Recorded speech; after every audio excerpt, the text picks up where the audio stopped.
Welcome to the Advanced Freelancing Podcast. Every week, you'll hear strategies for building your online service-based business your way. And now, here's your host, veteran freelancer, author, and TEDx speaker, Laura Briggs. It's time for another episode of the Advanced Freelancing Podcast. And today, my guest is Kelly Cochran. I'm going to read you a little bit more about her bio in a minute, but if you're thinking about whether or not to listen to the rest of this episode, let me tell you if you have questions about pricing and the confidence and mindset that goes into that, as well as some of the common slip-ups that so many freelancers make that kill their ability to negotiate or position themselves from a place of confidence, this episode is for you. Affectionately known as Loud Blonde by friends and fans, Kelly Cochran is an unapologetic writer, speaker, and entrepreneur who passionately encourages women to listen to their instincts and speak their truth at the highest volume. She spent 15 years in corporate America and is now a freelance marketer and high-performance coach who empowers her clients to build profitable, passion-centered businesses and break the chains of the 9-to-5. Her debut book, Loud, Silence Your Critics and Turn Up the Volume on Your Life, launched as an Amazon #1 bestseller in September 2019, and she is also the recent recipient of the Top 20 on the Rise Award for Marketing. She's currently living in San Diego, California. You're going to love this episode. Thanks again for tuning in. Hello, everybody, and welcome back to another episode of the Advanced Freelancing Podcast. I'm very excited about this episode today because so many people want to ask questions about pricing and charging what they're worth. And my guest today is going to be an excellent resource for all of that. So welcome to the show, Kelly. Thank you so much. I'm so excited to be here. Yeah, I'm really excited to chat with you, and I'm glad we were able to be connected through someone else who is also on my podcast. So I love that when people who are on my show can recommend another excellent guest to appear. So I'd love for you to just sort of introduce yourself briefly for the audience. Sure. So my name is Kelly Cochran, but most of my friends and fans call me the Loud Blonde. So that is a brand that I came up with after I got fired from my third job in corporate America. Not the third job I ever had, but the third job that I was summarily fired from. And I decided instead of trying to fit my loud, brash personality into an environment that really wasn't receptive to that the universe was telling me I really needed to strike out on my own and utilize my strengths in a different way. And so I have been a digital marketer for, 17 years now. I started when I was 3. And so I dove in headfirst into the freelancing and entrepreneurial world after that last brush with corporate America. And I'm a very proud corporate America dropout, turned full-time entrepreneur, best-selling author, and keynote speaker. So that's a little about me. I love the honesty in that. Now, did you get the sense from these corporate jobs, like were they directly telling you that it was an issue with your personality, or did you just get that feeling from the way that people interacted with you? Well, it was how the universe works when it kind of is hinting at you and it's pushing you, and finally it smacks you across the head with a 2x4 because you're just really not getting the message. And so that's kind of how it felt that last job that I got let go from. Yeah, I was butting heads with the VP who I reported into. He came on board after all of us had been in this startup for a good 18 months. And then they brought him in without doing any cultural interviews, basically because he had a famous Silicon Valley company on his resume. And so they did not do any real vetting with our corporate culture. And he did not fit in very well, but because he was so high up the totem pole, it was me who got let go when personalities did not agree. So that's all right. Sometimes the universe pulls some punches that you're not expecting, but it's actually a huge blessing in disguise. So Yeah, absolutely. Sometimes you get pushed in the right direction. I remember when I was getting ready to, I was just so burned out in my teaching job and I wasn't done with the school year yet, but out of nowhere, I got an email from my old boss who was like, hey, we have another position. It pays more. We'd like to bring you back. And I had quit too. So it wasn't like I left on the best of terms, but she was like, we'll wait for you to finish out the school year. And I was like, man, I'm so burned out. Like I'm just taking this opportunity and, my physical health was starting to decline because of the stress of the job. So it's funny how like things line up. And even though it doesn't really feel like a blessing or the best situation when it happens, I find that that's really common especially with freelancers. A lot of them are like, listen, I tried to do the traditional thing and I just didn't fit into that mold, whether it was that company or whether it was just that corporate culture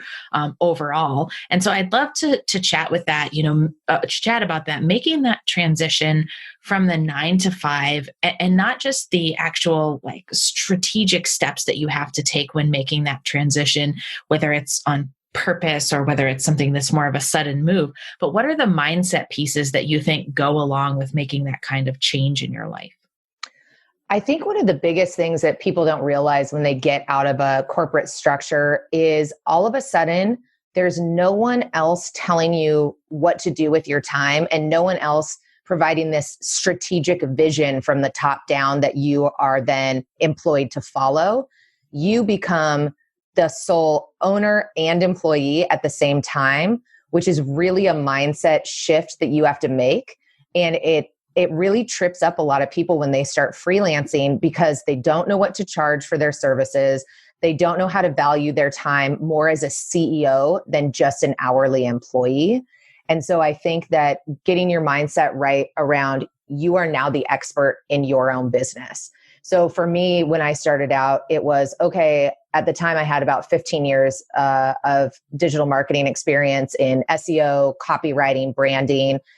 And I was, way undercharging for my services because I was thinking, well, okay, if I charge X amount an hour, then that would make me be earning about $100,000 a year.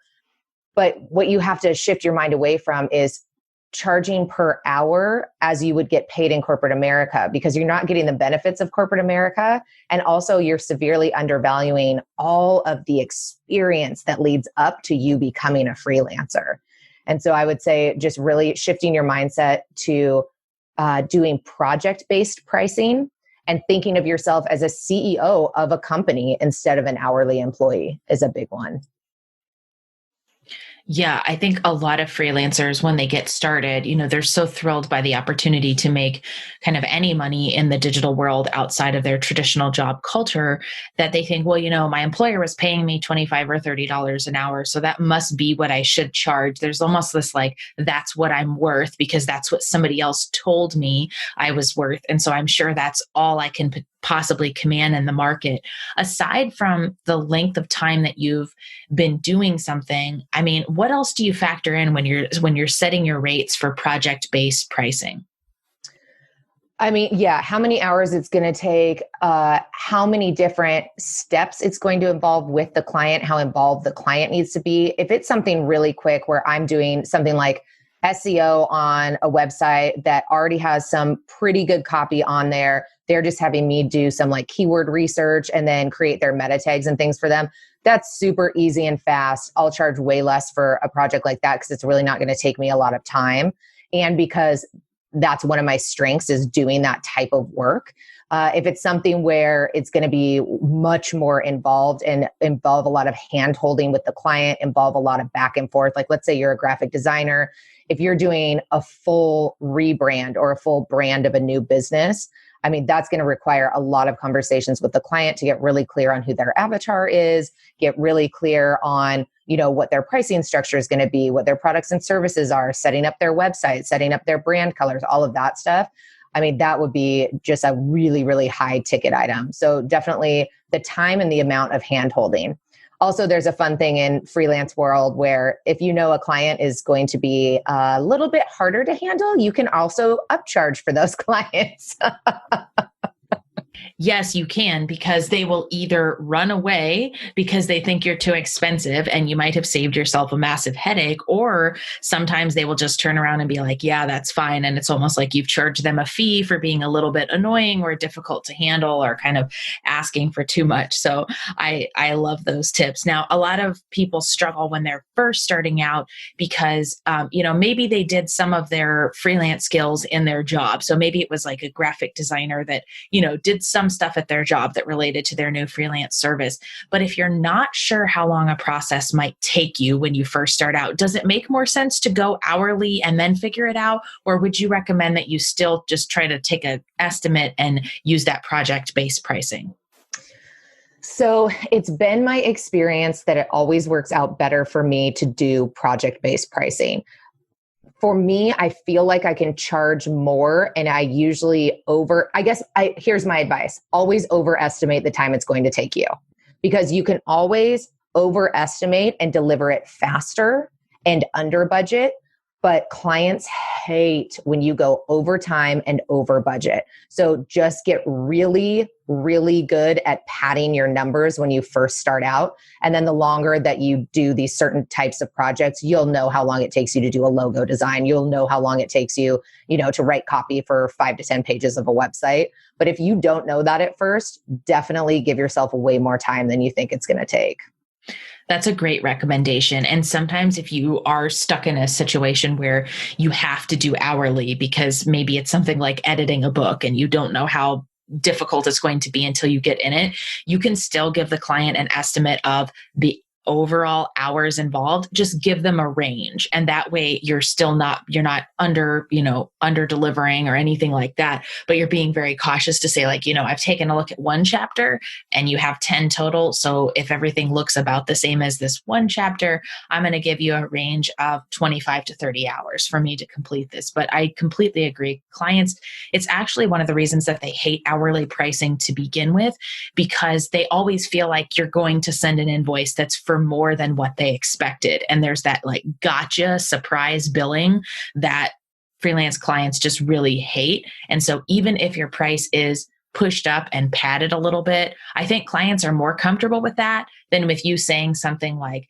yeah, I'm going to charge you hourly and I will charge anywhere between 10 and 40 hours, because the client is like, that's a huge difference. And Right. What if you go above the 40 hours and then I get this massive bill for things? Because a lot of clients don't know how to tell you what they anticipate a project taking. And so they leave it up to you, and it can just lead to the whole relationship falling apart.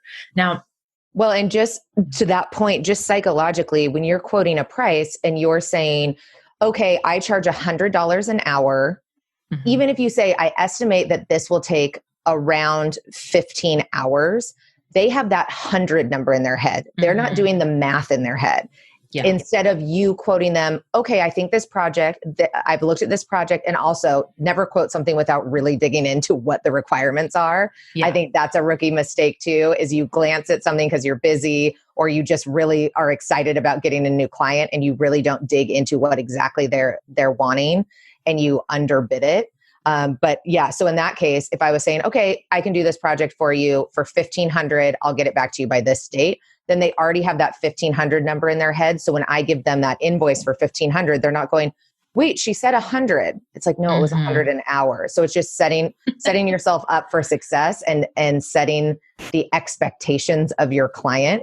And then again, doing your homework before you quote anything. And asking questions. I think a lot of new freelancers are so afraid to be found out as being new that they won't ask the client any questions up front. And then you get into this project and all of a sudden you're uncovering all these skeletons that were hidden in the requirements, or the requirements are mostly missing or piecemeal. And then it's awkward to have to go back to the client and ask. So get a lot of clarity up front. And I think all of us have those projects in the beginning of our freelance careers, and you get burned once and you really learn to get clear on requirements before you quote anything. Yeah, even experienced freelancers can fall victim to that because they think, well, I've been doing this 6 months, so I'm not a beginner. I'm not a complete expert. But if I ask a bunch of questions, this client is going to think that I don't know what I'm talking about. So I'm going to err on the side of asking no questions. And it's like, actually, what the client is going to think you're not an expert in is when you ask no questions and then you go through the whole project and it's a mess. Right. I've always found that clients are grateful that you ask the questions. A lot of times when I ask them, even when they're difficult ones, like I'll dig into, oh, you hired another freelancer to do this and the project blew up and didn't get finished. I I need to know why. I need to hear for my own sake why the other freelancer didn't work out, because there's also the possibility it could be the client that was the screw up. And I want to know that before I sign on the dotted line to work with them.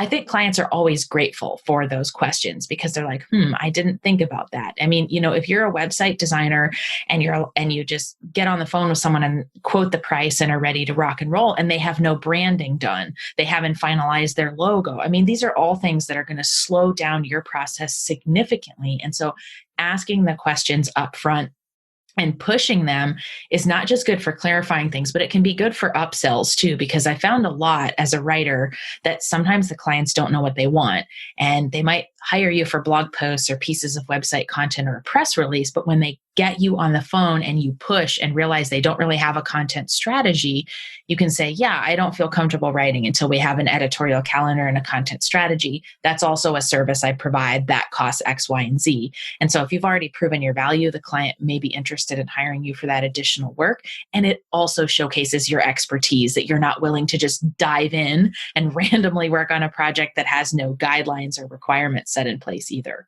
Yeah, that's great advice. I totally agree.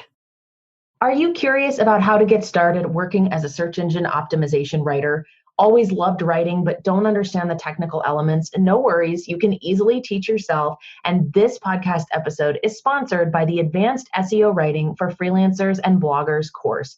You can learn more all about how to choose keywords, how to pick topics for your clients, how to complete a content strategy audit, and how to write a fully optimized SEO piece of content writing that you can sell for $50 and up. Check out tinyurl.com/advanced SEO writer to learn more about this course and to enroll.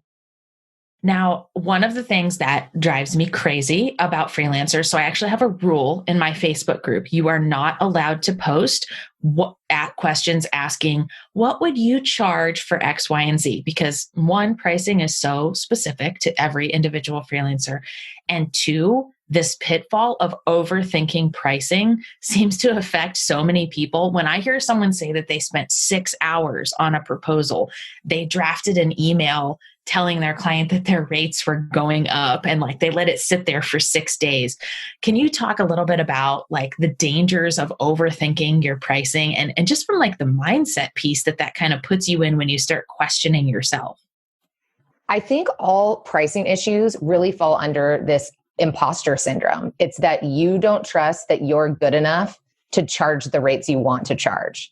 And so once I realized that I was the only person holding myself back from charging what I was worth, if you believe in your gut that you are worth $100 an hour, $500 an hour, honestly, one coaching call with me, I charge $500 an hour.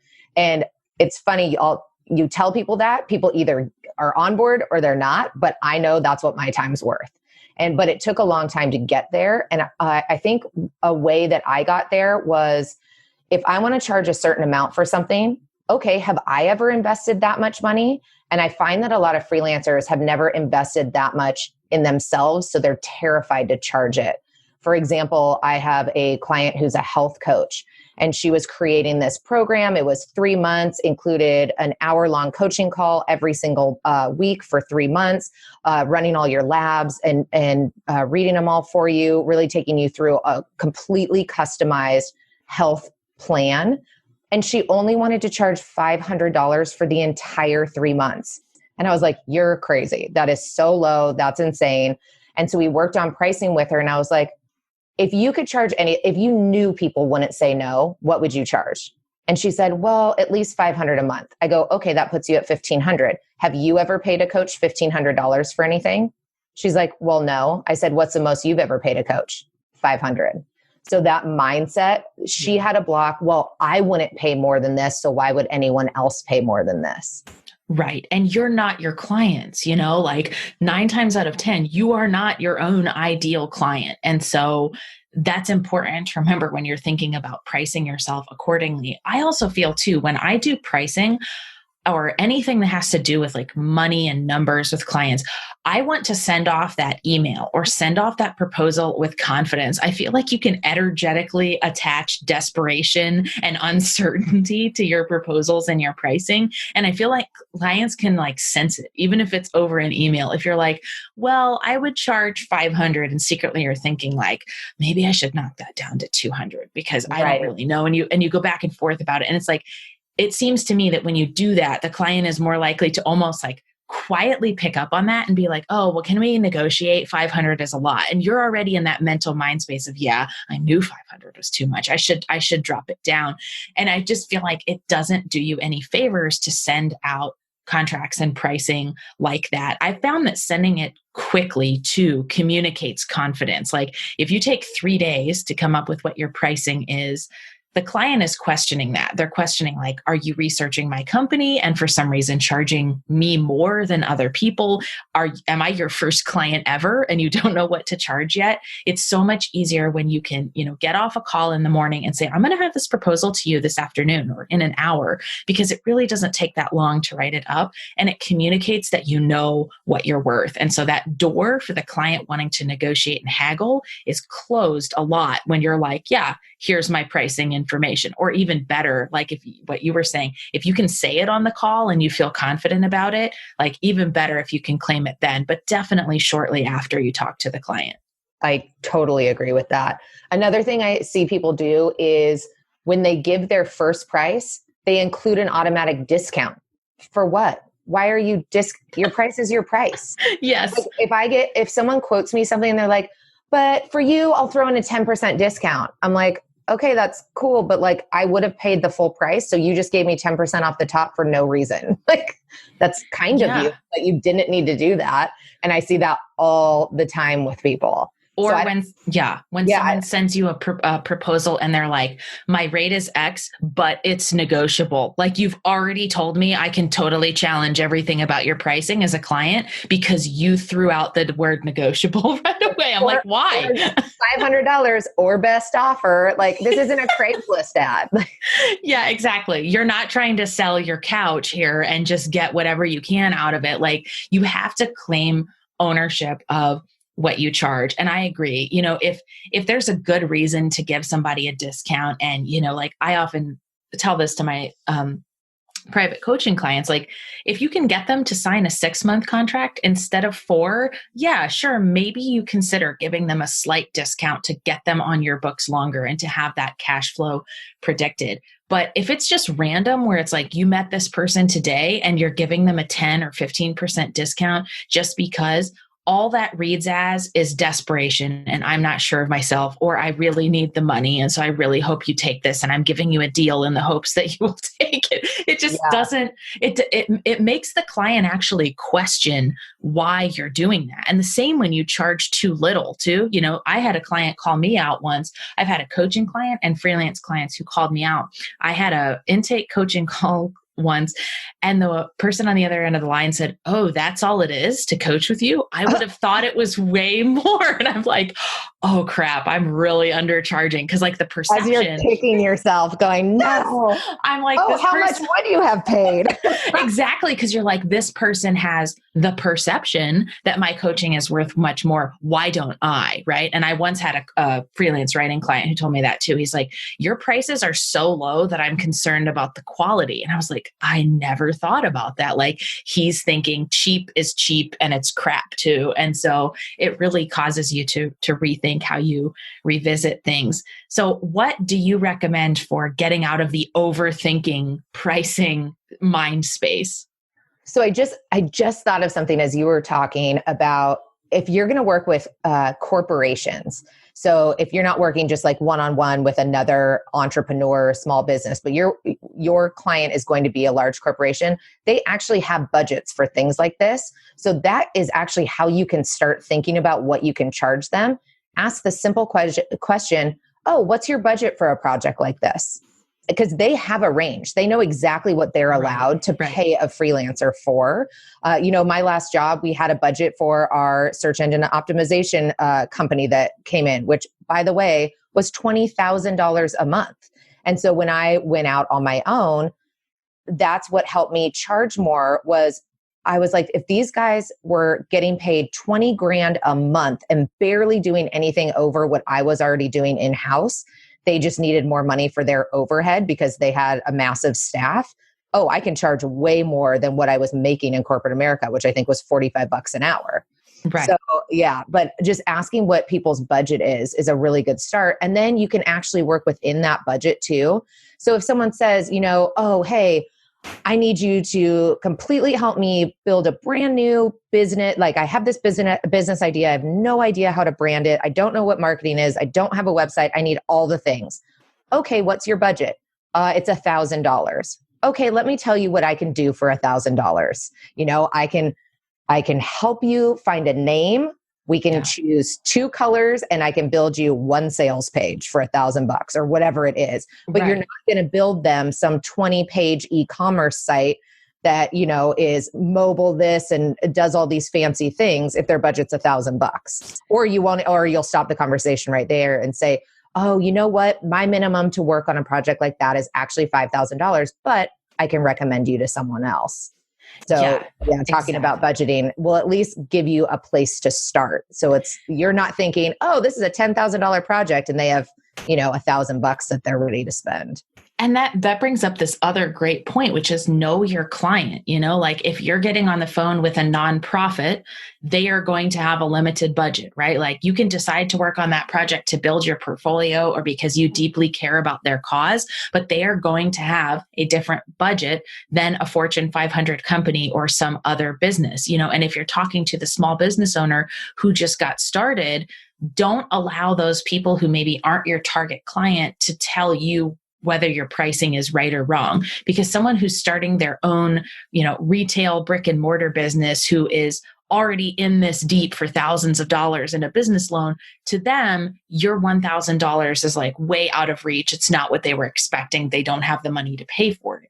But a bigger corporation is going to have that money. So you have to think about like, whose time is it worth it for you to pitch, for you to get on the phone calls with, because it's not necessarily going to be everybody. And so having some sort of a pre-qualification process in your own research, or if you're setting up calls with people, having them fill out a short form before they get on the call with you to make sure that this is someone who fits in your wheelhouse, or whether it's going to be more of a situation where you refer it to somebody else. So I love that. And a lot of times you're right. Like people are scared to ask for the budget, but a lot of these companies, they have it. The person who's been dispatched to go hire the freelancer or find the right agency, they already know in the back of their mind what they're willing to pay. And so if you just ask that information up front, it's a great opportunity to get a sense of whether or not you're right to work together.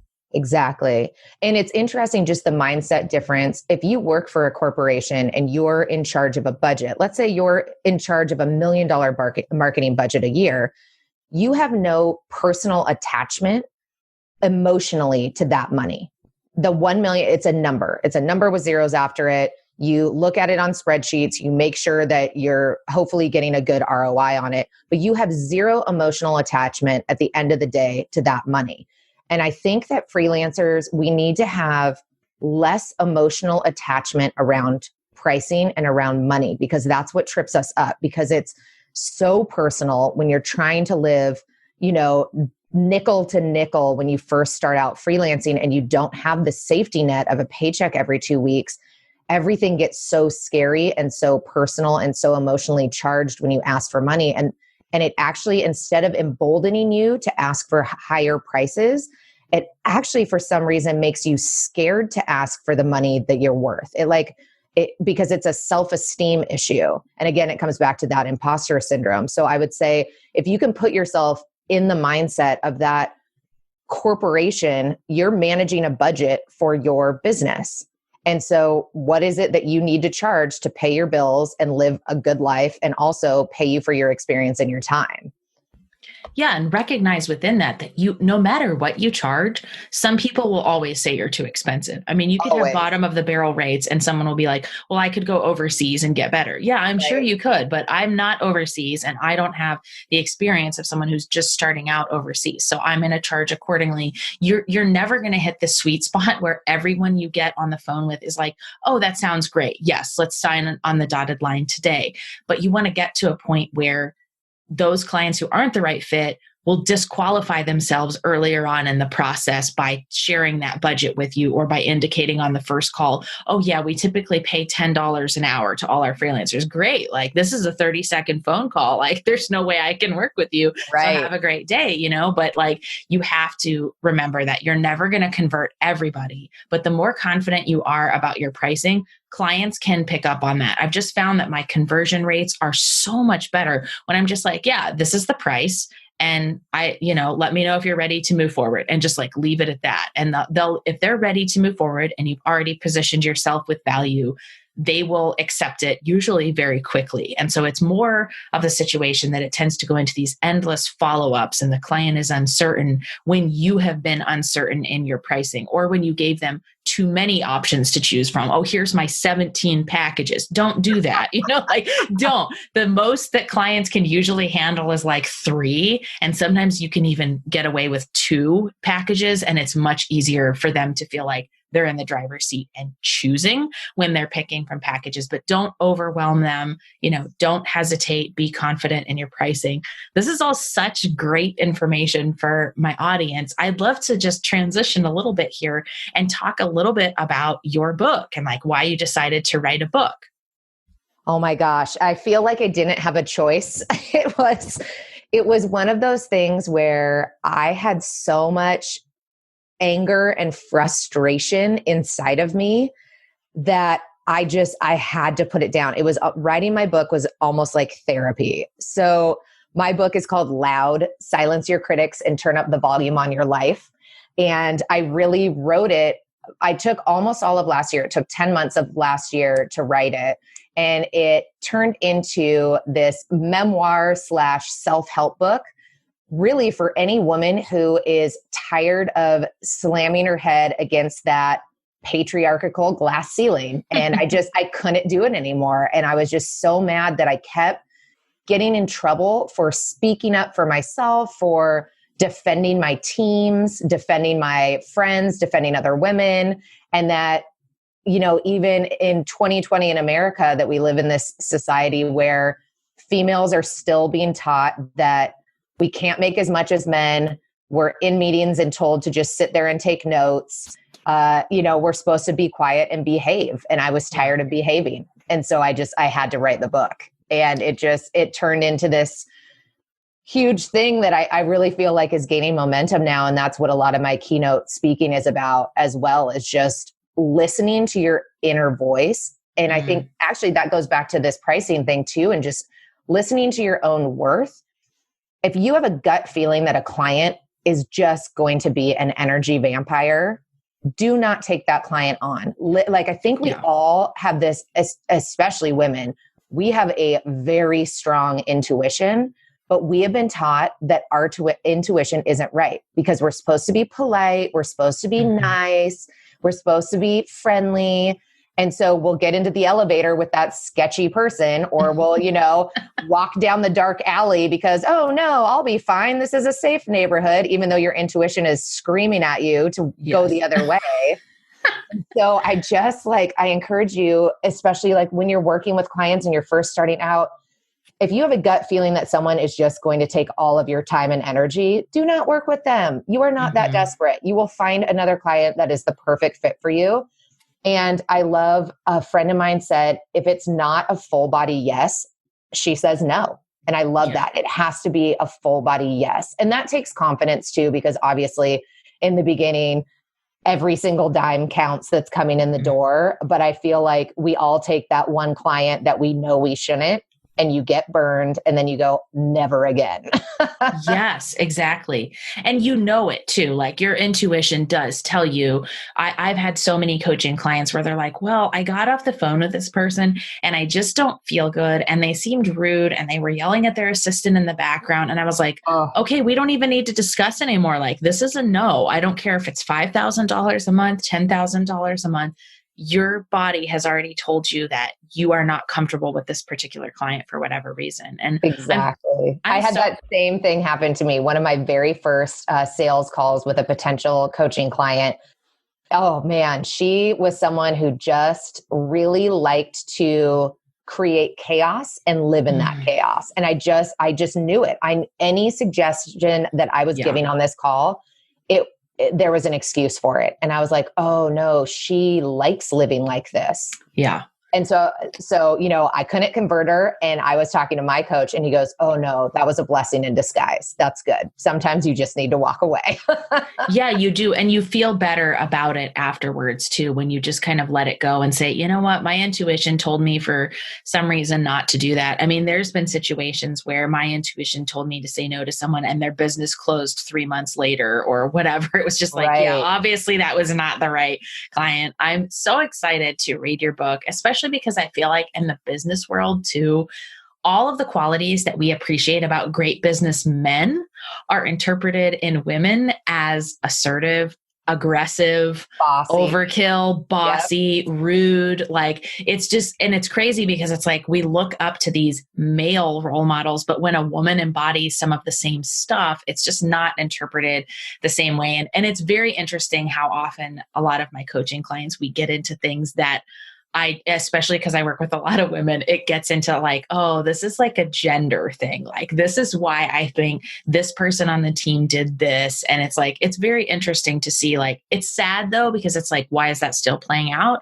in 2020? Right. But that kind of stuff is definitely, still alive. And we're still often told, to be quiet. And as a freelancer and as a business owner, you really can't, because in your own business and then contributing to other people's businesses, you have to be outspoken and confident. And so this has been like a jam-packed episode of so many tips about your confidence, your mindset, setting prices, transitioning from corporate America. So I will link to your book in the show notes as well. I know I'm very excited to read it. And I just want to thank you so much for coming on the show.